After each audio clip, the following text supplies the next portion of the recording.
Hello everyone, welcome to Concept Mania.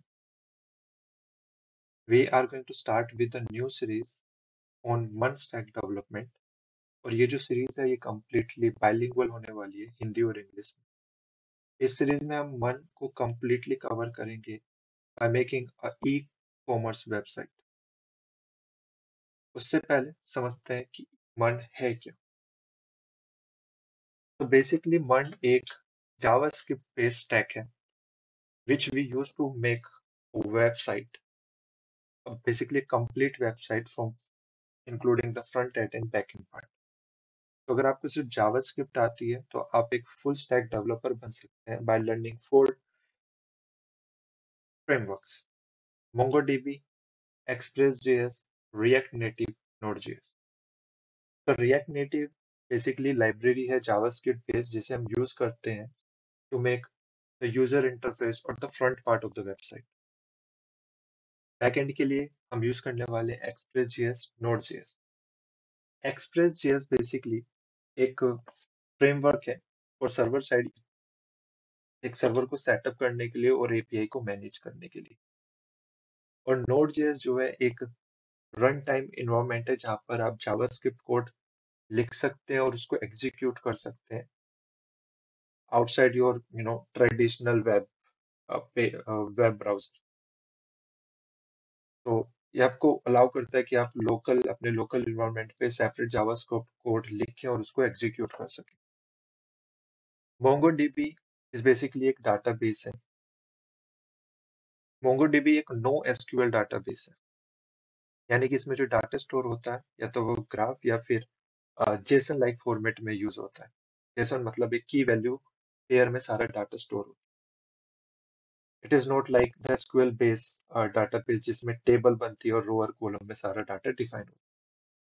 MongoDB के बारे में डिटेल में बात करेंगे, कि फीचर्स को डिटेल में हम बाद में देखेंगे, बट फिलहाल MUND की जो फुल फॉर्म है इसमें M stand for Mongo, E for express, R for react native and N for Node. और it completely JavaScript based single language से कंप्लीट वेबसाइट आप डिजाइन कर सकते हैं, front part and the back end part both. Now this is something which I already explain here कि MongoDB क्या है, Express.js क्या है, React क्या है, Node.js क्या है। ये जो पीडीएफ है I will provide in the link, आप इसको डाउनलोड कर सकते हैं और रीड कर सकते हैं। देखो, इस पूरी सीरीज में ये पूरा एप्लीकेशन बेस्ड सीरीज होने वाला है, तो थ्योरी पार्ट पर हम कम फोकस करेंगे, एप्लीकेशन पर ज्यादा फोकस रहेगा। नेक्स्ट जो चीज है, किसी भी मन कोई भी नॉर्मल मन प्रोजेक्ट आप जो बना रहे हो उसका बेसिक स्ट्रक्चर किस टाइप का दिखता है। तो कोई भी जो मन प्रोजेक्ट आप बना रहे हो उसमें दो चीजें होती हैं। जैसे ये एक मन बेस एक ऐप हम डिजाइन कर रहे हैं जिसमें दो पार्ट होंगे, back end part and front end part.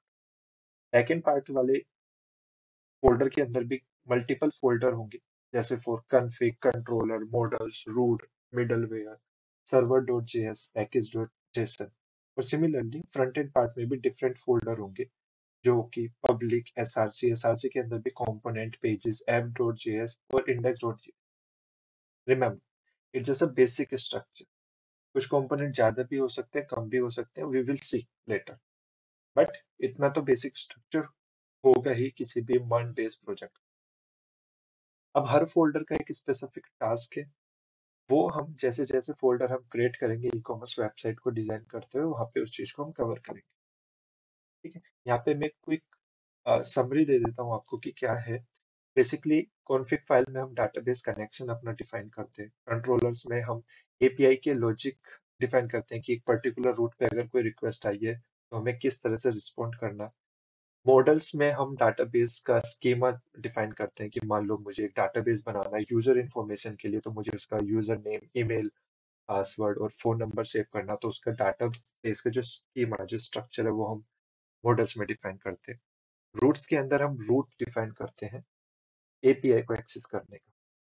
जैसे मान लो कि आपकी वेबसाइट है www.a.com/login, तो स्लैश लॉगिन एक पर्टिकुलर रूट हो गया। अब जब आप स्लैश लॉगिन लिख रहे हो तो आपको क्या आउटपुट मिलेगा सर्वर साइड से, वो जो आउटपुट होगा वो हम कंट्रोलर में डिफाइन करते हैं, यहाँ पर हम एपीआई का लॉजिक डिफाइन करते हैं। रूट में हम हर वेबसाइट के पर्टिकुलर जो पेजेज़ हैं जहाँ पे यूज़र विज़िट कर सकता है, उन रूट को हम डिफाइन करते हैं, ठीक है। मिडलवेयर हम यूज़ करते हैं ऑथेंटिकेशन के लिए। जब हम लॉगिन और साइन अप सिस्टम बनाएँगे, हम वहाँ पे ऑथेंटिकेशन यूज़ करेंगे, तो इसको वहाँ पे टेम्पलेट में हम कवर करेंगे। server.js is basically entry point है Node.js सर्वर का, जहाँ पर आप सारी जो कोड लिखा है कंट्रोलर, मॉडल, रूट और मिडलवेयर को कंबाइन करके उसको एक कंप्लीट प्रोग्राम बनाओ। पैकेज.json में बेसिकली हम डिपेंडेंसीज को इंक्लूड करते हैं। डिपेंडेंसीज जैसे हमें एक्सप्रेस.js चाहिए, मोंगो चाहिए, नोड.js चाहिए, और तरह के जो पैकेजेस हैं वो हमें चाहिए, वो हम पैकेज.json में इंस्टॉल करते हैं। सिमिलरली फ्रंट एंड पार्ट पे पब्लिक में हम स्टैटिक फाइल्स रखते हैं, जैसे index.html और डिफरेंट पेजेस हो गए। कंपोनेंट में रिएक्ट कंपोनेंट, app.js बेसिकली एक मेन रिएक्ट कंपोनेंट है। एंड सिमिलरली यहाँ पे भी पैकेज.json है, क्योंकि जो फ्रंट एंड के पैकेज है that's different from the back and package, इसलिए हमारे पास दो डिफरेंट डिफरेंट यहाँ पर फोल्डर, ठीक है। एक लास्ट चीज यहाँ पे जो है वो git ignore. So basically git ignore में क्या है कि मान लो जब आप अपना जो प्रोजेक्ट है आप डिप्लॉय कर रहे हैं गिटहब पे, तो कुछ फाइलें हैं जो अननेसेसरी हैं। बेसिकली दे आर इम्पोर्टेंट जब आप कोड लिख रहे हो, बट उसको हमें अपलोड करने की जरूरत नहीं है, तो हम गिट इग्नोर में हम वो डिफाइन कर सकते हैं वो फाइल जो हमें नहीं चाहिए एट प्रोडक्शन लेवल, ठीक है।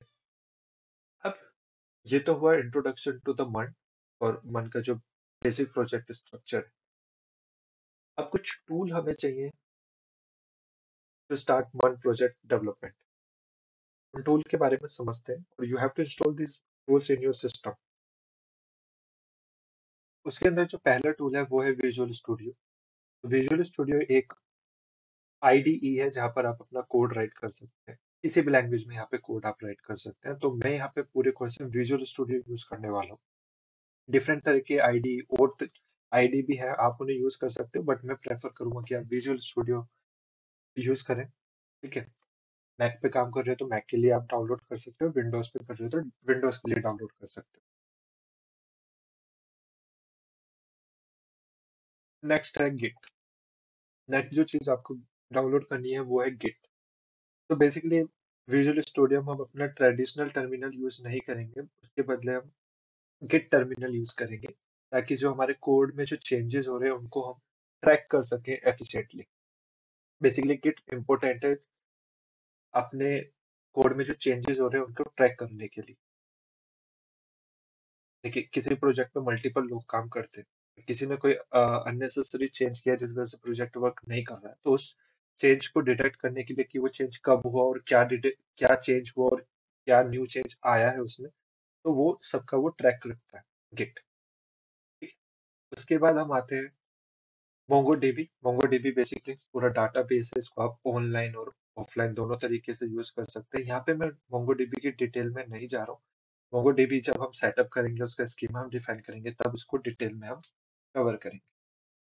नेक्स्ट चीज जो आपको इंस्टॉल करनी है अपने सिस्टम पे वो है पोस्टमैन। तो बेसिकली पोस्टमैन क्या है, ये एक सॉफ्टवेयर है जो आपको अलाउ करता है आपको आपकी जो बैकएंड जो आपने कोड लिखा उसको टेस्ट करने में। देखिए बैकएंड और फ्रंट एंड पार्ट दोनों सेपरेटली डिजाइन होते हैं और एक साथ भी होते हैं, बट अगर आप सेपरेटली बैकएंड पार्ट डिजाइन कर रहे हो और आप चाहते देखना चाहते हो कि यार जो मैंने कोड लिखा है वो रिक्वेस्ट को रिसीव कर रहा है, रिक्वेस्ट को रिस्पॉन्ड प्रॉपर्ली कर रहा है या नहीं, तो उसके लिए हम पोस्ट मैन यूज करते हैं। पोस्ट मैन यूज कर सकते हो या गिट या विजुअल स्टूडियो का एक इनबिल्ट फीचर है, बेसिकली एक्सटेंशन है थंडरबोल्ट करके, आप उसको यूज कर सकते हैं, दोनों का सेम ही वर्क है। बट पोस्टमैन एक सॉफ्टवेयर है सेपरेटली और वो एक्सटेंशन है विजुअल स्टूडियो, ठीक है। तो बेसिकली विदाउट फ्रंट एंड आप बैक एंड कोड को चेक कर सकते हो पोस्टमैन से रिक्वेस्ट सेंड करके और पोस्टमैन से रिक्वेस्ट एक्सेप्ट करके फ्रॉम बैक एंड। ये कैसे वर्क करता है, किस तरह हम इसे यूज करेंगे, वो हम चेक करेंगे जब हम बैक एंड कोड लिखेंगे सेपरेट, ठीक है। तो गाइस इस वीडियो में इतना ही। इस वीडियो में हमने देखा मन क्या है, उसकी एप्लीकेशन क्या है, और कौन कौन से टूल हमें one based complete e commerce website बनाने के लिए यूज करना है। तो जितने मैंने आपको बताया विजुअल स्टूडियो, गिट, ये आपको डाउनलोड करने हैं। एंड लास्ट चीज आपको जो डाउनलोड करना है वो है नोड। तो आपको नोड का लेटेस्ट वर्जन डाउनलोड करके अपने सिस्टम पर इंस्टॉल करना है। मिलते हैं नेक्स्ट वीडियो में, तब तक